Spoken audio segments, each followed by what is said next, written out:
Hi, Melina here from Yo Geek with your Sneak 'em In video. Do you like my sunspot? I made that today. I'm just kidding. So we're going to talk about hip mobility and ways that while you're hanging about or waiting for something to heat up, you're cooking, brushing your teeth, whatever, an opportunity. You're walking down the hall and you're like, oh, I could do this here. We're going to talk about hip circles, so standing hip circles. So you'd find a way to balance yourself, or if you're super sassy, you can do it without having to hold onto a wall or chair. Weight shift over onto one leg. Now, really important here to make sure you're not locking out the knee and just sitting into that hip. You want to bring the femur under and unlock that knee. Find your neutral spine. So if you're really popping that booty, I want you to bring that pelvis a little bit more under you so that your hip, knee, ankle, all that is nice and lovely and lined up. If you're kind of somebody who tucks their pelvis, it's gonna feel like you're popping your booty out, but trying to move that pelvis so that it's actually finding more of a neutral place. I talk about this in some other videos too. Anywho, you're gonna find your balance, draw the leg up, circle open. Nice and slow and relaxed. So you would just go one direction for a bit and then the other direction for a bit. So this is a great, like by a counter, by a chair, that sort of sneak it in exercise. Another one is, it's a little bit of a swing movement, but with control.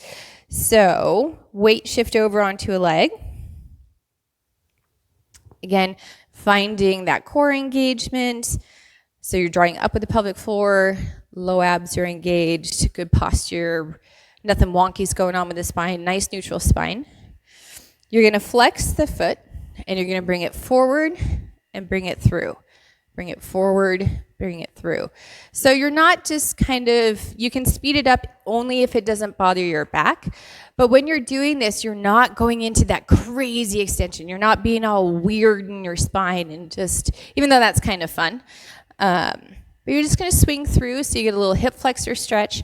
Your glutes, because they're a little bit activated on that way back, kind of prevent you from collapsing into that low back, as well as having that core engagement.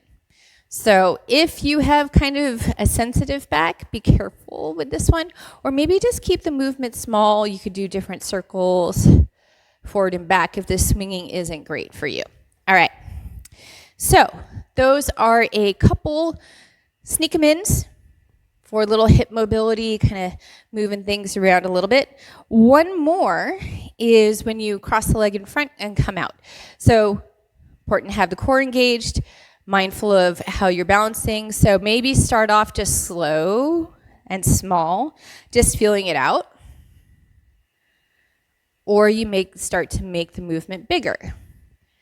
But again, only if you have control. So the standing leg is going to be doing that stability work, which is why you want to make sure you have good form on the standing leg. And then you're just kind of moving through different angles, different planes, playing around with the leggy. See? Fun. Okay, give those a try. Sneak them in when you're walking down the hallway somewhere. Super fun to do when you're standing in line. Just kidding. And I'll see you next week. Much love.